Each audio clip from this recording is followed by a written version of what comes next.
ఓం గం గణపతియే నమః. శ్రీ గురుభ్యో నమః. శ్రీమాత్రే నమః. ఓం నమః శివాయ. Welcome to my channel. ఈరోజు ఈ కుజ మహాదశ 7 సంవత్సరాలు ఉంటుందండి. కుజుడు మన జాతకంలో శుభస్థానంలో స్థితి పొందాడా అశుభస్థానంలో స్థితి పొందాడా చూసుకోవాలి.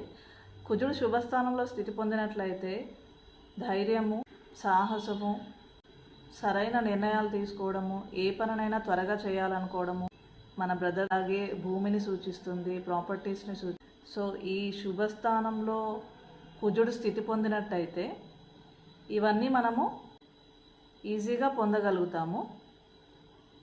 ఒకవేళ అశుభస్థానంలో స్థితి పొందినట్టయితే అతి కోపము, రక్తపోటు, ఆవేశము, ఆలోచించకుండా నిర్ణయాలు తీసుకోవడము, అంటే తప్పుడు నిర్ణయాలు తీసుకొని లాస్ అవ్వడము, ఆస్తులు కోల్పోవడము, అన్నదమ్ములతో గొడవలు పెట్టుకోవడము, వివాహ బంధంలో కూడా గొడవలు రావడము, భార్యాభర్తల మధ్య ఇలాంటి సమస్యలు వస్తాయి.